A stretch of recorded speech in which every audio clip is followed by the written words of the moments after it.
How's it going, everybody? Joe Puccio here inside the CitrusTV studio. And look, you probably don't want to see my face on this screen. The only reason why is because the last time I was on this desk, it didn't go too well. But this is my last time ever sitting here at the Beat the Bookie desk. So, one, you can be thankful for that. But two, I want to put something on my resume. I want to leave this station saying that I'm a Beat the Bookie net profiter. I got to figure out a better way to name that. Maybe like Beat the Bookie winner. We'll figure it out at the end of the show when I'm in the green. But one man who was in the green, Braden Reed. Now, last week, he had the easy way out doing the Super Bowl. You know, Braden Reed, he knows ball better than anybody. But Braden got us back into the positives for the first time this semester. He had Chiefs plus 2.5. I also had Chiefs plus 2.5, so it doesn't take all the brains in the world to pick that. But Braden Reed had that and many other bets to get us in the green for the first time this semester. And let's take a look at the other hosts and how they have done so far. Yeah, only 3, but oh boy, Jack Gordon with his minus 47 to start us off wasn't great. Jesse Cook and Braden Reed both in the green, getting us in the positives to start this semester. So that means there's a lot of pressure on me.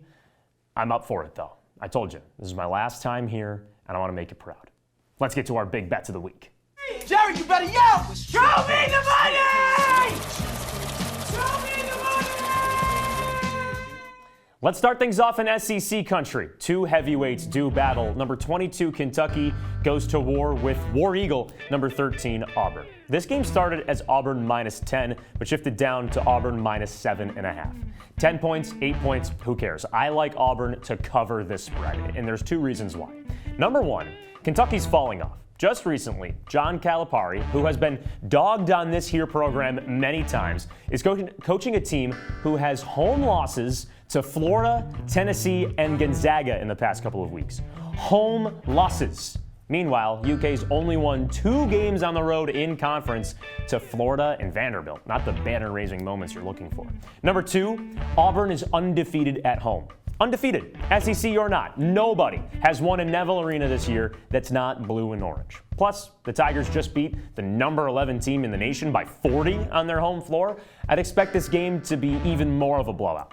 Give me Auburn minus 10 for $15. Yeah, 15, easy money in your pocket.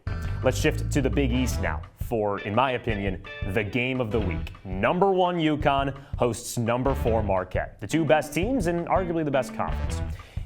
Here's the thing. If you know me well, you know that I bleed orange. Not just because I go to the school, but SU runs through my veins. Ennis's half-court shot. Johnny Flynn dunking all over New Jersey. Sorry, Jordan. And I will go to the grave saying it wasn't a charge. But if you also know me all too well, I don't bet with my auto-sized heart. I bet with my head. And the fact is, as much as this pains me to say, UConn is going to dominate this game, mostly on the glass. The Huskies are the 2nd best in the Big East in rebounding margin, while Marquette is 2nd worst. And boy, if you're only ahead of DePaul, you've got problems. Sorry to Pasket Paul fans out there. Now, the Golden Eagles can say, let's shoot the 3 to cut down on possessions, which Marquette is pretty good at. However, UConn is the only team in the Big East shooting north of 40% from deep. I think UConn matches up really well with Kolek and Iguodaro. The XL Center will be buzzing for this one, and the home team will come out on top. $10 on UConn to cover minus 6.5. Sorry about the 6 OTs, UConn, but I think you guys are doing just fine now. Let's go to the Big 12. Number 6 Kansas heads down to Soonerville to battle number 25 Oklahoma. I saw this spread, and I almost fell out of my chair of Benjamins. Oklahoma isn't favored at home against Kansas? Does Las Vegas know that the Jayhawks have won a single Big 12 game outside of Allen Fieldhouse this year? 1! This includes losses to West Virginia, Central Florida, and Iowa State. Let me remind you, KU's last game was nearly a 30-point loss to unranked Texas Tech in Lubbock. Kansas, you guys have a top-notch basketball environment. The home court advantage is real. But there are some serious problems when it comes to moving this operation elsewhere in the Big 12. And after this game, KU's next road games in conference are number 12 Baylor and number 3 Houston. I don't even need to know who's on the other side, but it helps that number 25 Oklahoma has won 2 of their last 3 at home, including a nearly 20-point win over number 21 BYU and a 1-point loss to number 20 Texas Tech. This is a wrap. Oklahoma plus 1.5, and you can have a chair of Benjamins just like me. Let's see what the producers went with this week, and oh boy, That's me without a haircut, and that's me trying to Snapchat some friends here. Anyways, that is what the producers had in mind for their bets. Auburn, UConn, they're in the same boat as me, but they think that those stinky Jayhawks are going to take one. I don't know. You heard it loud and clear. I think that Oklahoma's got a real chance. But now let's go to our best bets. Let's go to the ACC. And to start off this best bet series, I like the over of 129.5 in the Wake Forest UVA game. And here's why I like it. Both Virginia and Wake Forest have the best three-point percentages in the ACC. This game is going to come down to defense. Tony Bennett's crew is the best at holding opponents defensively. You heard me, I'm a Syracuse fan. Syracuse has had some struggles against them. But the Demon Deacons have the conference's third best scoring offense. The problem over the last couple of games is that UVA has struggled to guard the three. Pittsburgh just went to JPJ Arena and shot over 40% from deep. I think Wake can do the same, and I also believe UVA will find its own stride from beyond the arc at home. The over's sitting in Charlottesville, and I will put $10 down to ensure that that happens. Big East game to go over. I told you it was the best conference. Butler heads to Nebraska to play Creighton. We talked about the three ball a ton in the Wake Forest UVA game. This matchup is no different. Butler made 13 of 22 deep balls in a road win over Creighton earlier this season. The Bulldogs shot nearly 60% from the floor in that one, even though the Blue Jays out-rebounded Bulldogs by 9. I think Ryan Kalkbrenner can give Butler fits, but I like to give the benefit of the doubt to the team at home. If Butler can shoot over 50% from deep on the road in this same matchup, who says they can't do it at Hinkle Fieldhouse? The home Butler Bulldogs will cover 3.5, and I like $10 on it. Let's go out west in the Pac-12. Colorado heads to LA to face off against USC on Saturday. And here's what you need to know. Colorado averages 80 points a contest, third best in the Pac-12. I just want to keep saying Pac-12 because I know that I won't be able to say it for much longer. As for USC, 75 points per game. All right, those two numbers add up to over 151, so woohoo, we made money. But why should you throw $10 on it? USC scored less than 60 points in Boulder when these two teams last squared off. I think the Trojans can solve some of those offensive woes against Colorado. That's given up over 70 points in each of its last 2 losses on the road. On the other side, the Buffaloes will get their own on offense. I think an 85-75 Colorado win is in store. So there we go. Here's the over, and there's $10 to give you some profit. Let's go to the B1G. The Michigan State rivalry hits the hardwood this weekend. Although the game isn't in East Lansing, I've got the Spartans covering -6.5 for similar reasons as to why we were talking about some of the teams earlier on in the show about why they were losing. Wolverines are sliding, 1-4 in their last 5, while the Spartans are rolling, 4-1 in their last 5 games. Michigan is 3-1 not 3-1. I think Wolverines fans wish they were 3-1. 3-11 in conference this year, and a not so good 5 of 7 at home. MSU isn't fantastic in East Lansing, but after beating Michigan by 19 at home, it can do so on the road by at least 6.5, right? $10 for Sparty to secure the W. So folks, now we have to go to the futures. And I was thinking to myself, okay, let me pick a team that's going to go to the Final Four. Then I realized that you can't pick the Final Four team. Right now, Purdue's the favorite, and they lost in the first round last year.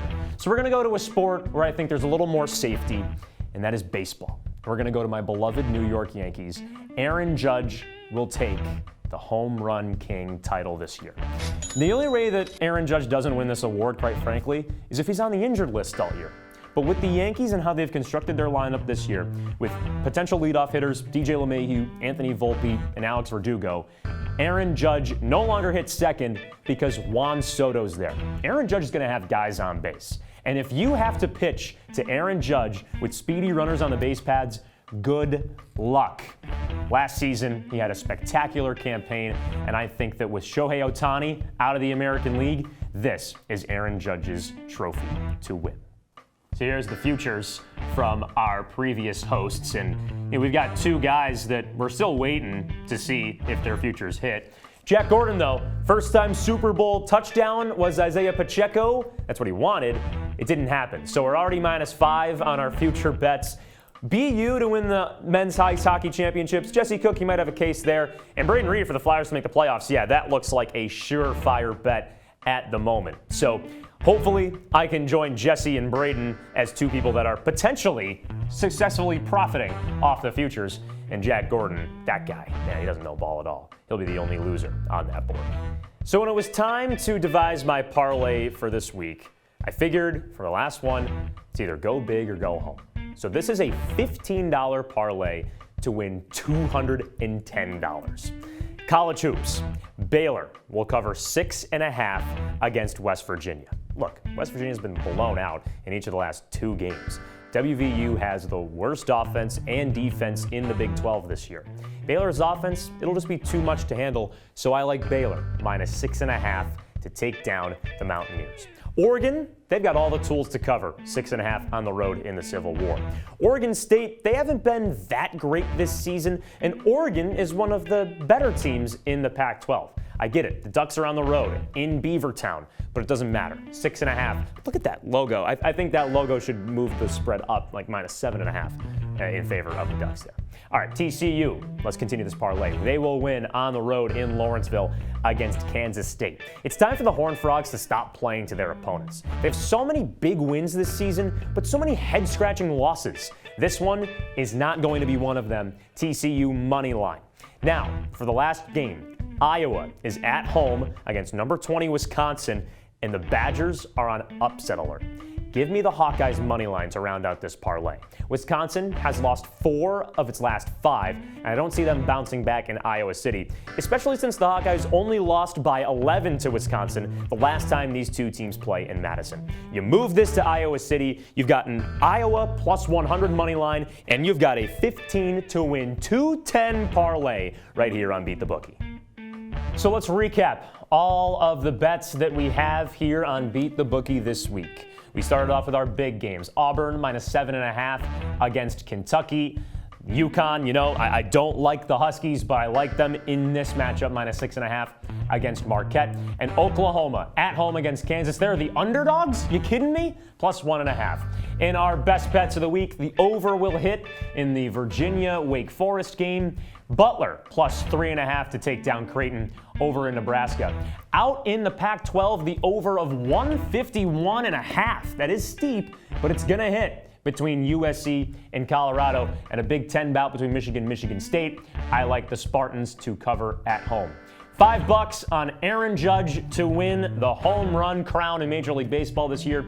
And then here is the $15 parlay it's going to make us a huge profit, folks. Baylor minus 6.5, Oregon minus 6.5, TCU plus 102, and Iowa at plus 100. Make sure you lock in all those bets this weekend if you want to come away with the green. As I mentioned, this is my final Beat the Bookie, so I want to thank the producer team, Jordan, Arnov, I'm losing my pen cap here, and all of the pioneers of Beat the Bookie, Noah, Calvin, Braden, Ethan. Thank you for everything you guys have done to make this the best show at CitrusTV. For all of us here at Waverly Avenue, I'm Joe Puccio. Enjoy the games this weekend.